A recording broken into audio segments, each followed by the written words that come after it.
Welcome to Digital Transformers, the show that connects you with what you need to build, manage, and operate your digital supply chain. Join your host in a timely discussion on new and future business models with industry-leading executives. The show will reveal global customer expectations, real-world deployment challenges, and the value of advanced business technologies like artificial intelligence, blockchain, and robotic process engineering. And now, we bring you Digital Transformers. Well, hello, everyone. This is Kevin L. Jackson, and welcome to Digital Transformers on Supply Chain Now. So, I really care about my audience. So how is your health today? Your healthcare, right? You know, after 2 years of checking the TV or the internet for the latest COVID news, that may seem pretty basic. But what if I asked you about your last telemedicine visit? Was your personal discussions recorded? Did your medical data get intercepted and collected for a ransomware attack? Do you feel protected or pretty vulnerable right now? Well, those are the questions being addressed today as we discuss the state of healthcare cybersecurity with Clara Hustad, Assistant Vice President, Channel Marketing, Industry Solutions at AT&T Business. Welcome to the show, Clara. Thanks for having me, Kevin. It's great to see you, even though we're virtual. Yeah, I'll tell you that in real life stuff really doesn't happen much anymore, does it? No. Maybe we're getting back to normal. I think so. I hope so. So can you share a bit of your background with us? Last time we talked, we were talking about, I guess, MEC and how the manufacturing community was transitioning and leveraging 5G. Yes. Well, now, I have healthcare too, but a little bit about me. I'm from McAllen, Texas, so a born and raised Texan. I feel like every Texan will tell you that. We love talking about we're from Texas. Yes, yes. I did live in Idaho for a year, so I guess maybe I got some points taken away there. But that's a big difference. Yes, my dad is a farmer, so that was a big change for our family. I was only there for a year, and then I came back to school to go to UT San Antonio. And once I graduated, my degree is actually in psychology, which I think has helped me more in business than anything else. But with all your customers and clients, right? Exactly. It's like, this is where they're coming from. I can reach them. But I decided at the last minute that the degree in business was a little bit more beneficial. And I started with AT&T almost right after I graduated in their leadership development program. So that was a big career switch in my mind from where I thought I was going. But it was so fun. It seemed so attractive to get to jump around in different groups. And as somebody like me who just wants to learn a bunch of stuff, it seemed like, pick up 3 different jobs in 3 different years. That seems like fun. Sign me up. So it was neat. Well, tell me one thing about that. So you were part of the executive career development process, but a lot of people don't realize, you hear AT&T, it's like this big conglomerate that's buying up everybody. But there's a big difference between AT&T consumer and AT&T business. Have you always been on the business side? For most of my career, yes. I started in our call centers, which is a very unique experience. I had no business managing people older than my parents. So I call those my character building years. And then I moved into our network department, which services everyone, but my specific customers were installation of, high cap circuits. So that was really cool. And then I went into general marketing. And from there, I just sort of moved into business, which I started in small business and then slowly progressed my way up, which is kind of how it works around here. I've been in our supply chain group. I was in executive operations and kind of ping-ponged around, but business marketing was really where my passion is, mostly because my parents are in business for themselves. So there is a passion there to make sure that our customers are as successful as possible. And if they're successful, we're successful, because they grow, the more things they need, the more we can kind of power that for them. So it is definitely very different than consumer, which is a lot more transactional, which is great, but people are buying and selling in stores and kind of running in and out with things they need. We're building networks that are custom to individuals, needs at their facilities. And that's something that's incredibly unique about business from an AT&T perspective. We really take into consideration the goals and aspects of where people are trying to go, and build out that network to make sure it's possible for them from a technology perspective. Well, you clearly have learned a lot about how technology supports business and new business models. And now that you're in healthcare, I'm curious to understand, like, how, since things have changed so much over the past couple of years. I mean, in healthcare specifically, there's been such a rapid, and I would guess forced shift to telemedicine. How has that affected the overall healthcare industry? I think we hear a lot about what's happened from, an urgent patient perspective, but the pandemic really impacted care for non-critical patients in a very unprecedented way. I think we had kind of dipped our toe into telemedicine, but when you're no longer able to go into a hospital for care because it's overwhelmed with other patients, and to be honest, that's how most people go into any sort of care. The majority of individuals don't have a primary care physician. They just go straight to a hospital or find a specialist themselves.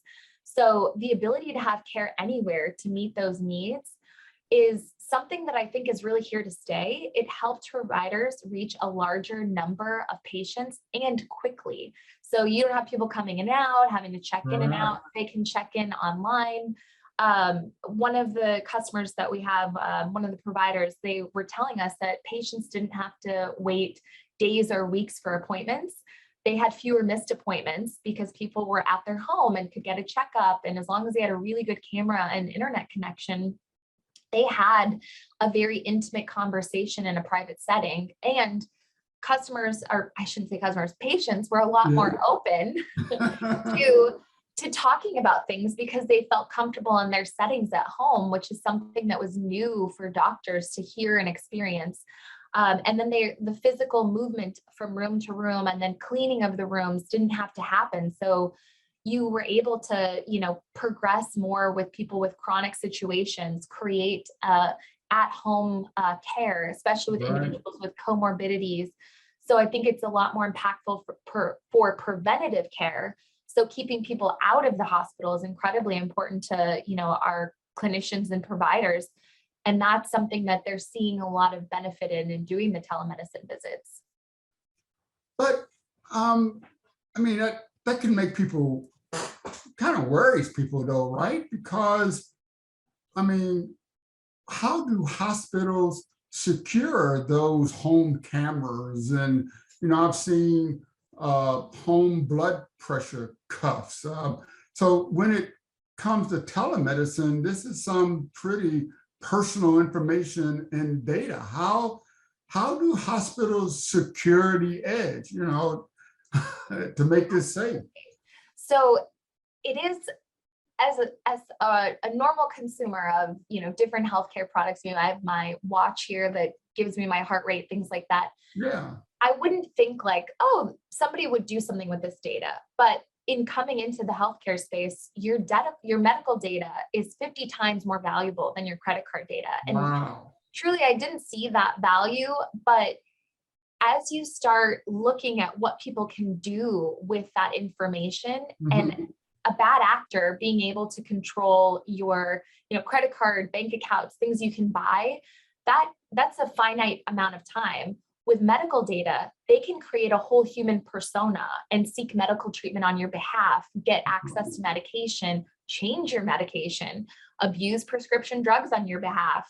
That can last way longer than a credit card number for a bad actor. So for hospital privacy and HIPAA to prevent all of that with telemedicine is incredibly important, because you have people logging into portals, having remote patient monitoring sensors and visits in their home. Right. It's important that security is extended to those endpoints, but you want to extend it to the endpoints to basically create more trust rather than friction in that environment. So making sure you have a secure portal for connection. We have the capability to do that at AT&T, and making sure that the way you connect to a customer and patient basically keeps that privacy intact, and you have security at the edge where you're collecting data. And don't let anybody record your visits. Yeah. Well, you would listen and see all the commercials from AT&T. They really talk a lot about how 5G technology is going to make life better for us all. I hope this includes our healthcare. Does 5G really enhance cybersecurity? I mean, do the bad guys just have more threat vectors to exploit? I think it's exactly that. I mean, 5G for your normal human, it's like, what is this? I don't get it. But it's just another band of spectrum on a giant tower that wasn't previously used. It has new radios, lower latency, higher bandwidth, but also more inherent security because it is a later generation band of spectrum. Okay. So let's just use your typical phone as an endpoint. So a Wi-Fi saturation point is around 10,000 devices. For 5G, you'd have to tag on more than 1 million devices to really impact that network. But to your point, the more devices you add on to any network, they also need to be secured. So that includes the application, the data, the endpoints. And at AT&T, I believe we have a real shared responsibility model, which delineates what the carrier or the network provider delivers in terms of security. So customers know what endpoints they need to secure, and we protect the network that is delivered. So ensuring a provider understands that the more endpoints you have, the larger your surface attack for the bad guys that you really need to kind of hone in on and protect. Right. Well, I mean, that seems to make sense, but it also seems like this is going to be a heavy lift for a lot of these hospitals. Typically, I guess before, a hospital would just buy someone or get service from someone to manage their IT. Is there a new role for this healthcare and telemedicine? What organizational roles have responsibility for the overall security within a healthcare organization? So every department has to consider this, and in every organization, you hear it in manufacturing, finance, retail, wherever you go, but healthcare as well. You've got your nurses that are trying to develop new technology to head up the nursing department, and they're tagging on things to your network that, again, opens up a threat vector. Yeah. So people are your weakest link. It's important that everybody carry that vigilance. I once met with our CISO, Bill O'Hearn, and he was telling me, Clara, people share things in plain sight. And if you're a perceptive bad actor, you can figure out who people are, what their passwords might be, and basically get them to click on a link pretty quickly. And honestly, it's true. I think after that conversation, I saw something on Facebook or Instagram, and it was like, your Derby horse race name is the street you grew up on and your family pet, and combine those names together. And it was like, my perception from his comment had changed. And I was like, all I see is these are password recovery questions being answered in plain sight. And another customer that we met with said, only the paranoid survive cyber attacks. And I truly believe that. I feel like when everyone believes that they are a potential breach, you'll find that they're more suspicious of emails. They'll check the sender before opening a file or clicking a link. And we at AT&T also provide a lot of those services to help manage the workload that increases for your organization. So I think the way to go is zero trust, and we are one of the best, if not the best, in that situation, considering the number of things that cross our traffic. We see the third of the world's internet traffic, and we protect that information. So it's incredibly important to us. So I'm going to have to talk to you after this show. How do you protect yourself against that rogue finger? Because my finger always, always Answer wants. that. Oh my God. But anyway, the healthcare industry, hasn't really been known for having a particular focus on cybersecurity. Is that changing? Has it changed? Yeah, I mean, Oh, I okay. think that 100%. I don't think anyone really outranks the finance industry, but healthcare is getting closer and closer. The difficulty for this industry is providing privacy before care. Hmm. But I'll just tell you, many people die with their privacy intact. So I think as a whole, we need to figure out how we use technology to ensure that you're caring for the right person, giving them the right care, and giving them the care instantaneously, which I think is something that the industry is moving towards as a whole, and we will be able to see in our lifetime. Well, sounds like priorities, right? I take my privacy, but save my life. But Yeah, I mean, we had a physician give us a story about how somebody was on vacation in Florida. They hit their head.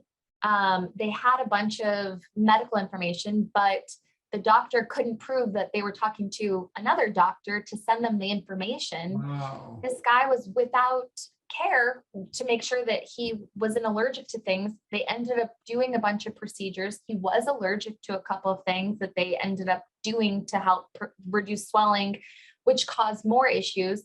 So that communication, especially across state lines, across hospital lines, is incredibly important to kind of keep track of. Well, the public sector and hospitals specifically have been heavily targeted for ransomware attacks. How is this being addressed if I'm deciding to save the life instead of saving the privacy? So I think any sector beginning or midway through their journey to the cloud is the easiest target for a bad actor. There's a lot of changes, a lot of communication that needs to happen within an organization. Yeah. And breakdowns in communications happen a lot of time. Those infrastructures are beginning that digital migration. And in our security report, our cybersecurity report, we found that 63% of healthcare organizations said attacks against cloud workloads were the riskiest future attacks they were preparing for. So that shows us that if they're prepared, they know what they're up against, then the biggest peace of mind for an IT team is moving over is to make sure you have the right partners, the technology teams that have done that before. We've done that for plenty of people, and we've helped so many companies transition and do it to our own network. So we have experience personally in the digital migration to a digitally defined network. So I think that's important to have that history behind you to be able to help the future and not make the same mistakes and really do it in the best way, safest way possible. So I have sort of a personal question. I feel like I have my Right. I have my clinician here to help me out, but my I'm not a doctor, I just cybersecurity on TV. clinician. But when I go to see a healthcare professional, in today's world, I often need to call or text from the parking lot before entering the facility to make sure I have my mask and everything. But that doesn't seem like it's really consistent, with protecting my privacy and data security rules like HIPAA. What's with that? So I believe it started as a COVID protocol. So there weren't too many people in the waiting room together, but also become a security protection to help verify your identity and your location. There's a huge revenue loss for patients who no-show, so it also helps with that. And as long as you're not sharing any personal health information to this text message, aside from, yes, I'm here, let me know when I can walk in, and yes, I have a mask, or I need a mask, then I think you're good to go. But don't be sharing any medical concerns or conditions over text. Okay, I got to remember that. So with the healthcare report, I guess they looked at all of this, but what do you see as the most important finding in that healthcare report? So I think the number one thing I learned was the healthcare industry needs to pivot their business model quickly and securely. We see the top edge use cases for healthcare reflective of that pivot. The top use case amongst healthcare participants is the care anywhere model. Care is moving outside the four walls of the hospital. We're able to do that a lot more securely and easy.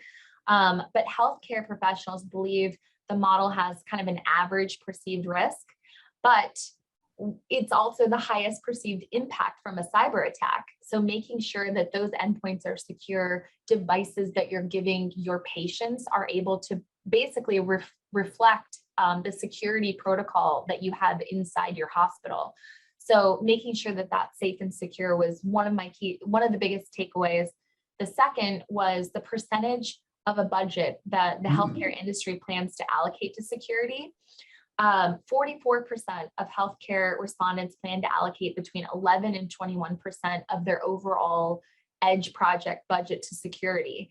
This is really encouraging. This is more along the lines of what we're seeing in the finance industry, who is highly superior in this space. I would say most of them. But in terms of the budget allocation to security, it's starting to grow. And I think that's very in line with the threats that are starting to increase with them. Well, it sounds like things are actually getting really better in healthcare. And I really appreciate your insight and your time and perspective today, Clara. But unfortunately, our time has come to an end. And I was just enjoying all of our discussion. But before we go, can you tell the audience how to get a copy of this groundbreaking report in some ways, and maybe even reach out to you to get a personal consultation? Call me. Well, you can find me on LinkedIn under Clara Hustad. I'm also on Twitter at Clara Hustad, so make it very easy for people. But the Cybersecurity Insights Report is free and it's located at cybersecurity.att.com, where you can find not only healthcare, but reports for finance, retail, and manufacturing. We also have reports based on your threat surface, cloud migration, or endpoint security. So would love to be in contact. And I also have a wonderful partner in crime. I'd be remiss if I didn't mention Gary Olson, who is literally my peer and partner and specialist in cybersecurity that is a great resource as well. Well, we'll make sure to put all those links in the show notes. So thank you. Thank you very much. You're going to blow up your phone. So blow it up. I want to help people. So in closing, I would like to invite everyone to check out the wide variety of industry thought leadership at supplychainnow.com. And that's where you can find digital transformers. And you can find Digital Transformers and Supply Chain Now wherever you get your podcasts. So be sure to subscribe. So on behalf of the entire team here at Supply Chain Now, this is Kevin L. Jackson, wishing all of our listeners a bright and transformational future. We'll see you next time on Digital Transformers. Thank you, Kevin. Thank you. Thank you for supporting Digital Transformers and for being a part of our global Supply Chain Now community. Please check out all of our programming at supplychainnow.com. Make sure you subscribe to Digital Transformers anywhere you listen to or view the show, and follow us on Facebook, LinkedIn, Twitter, and Instagram. See you next time on Digital Transformers.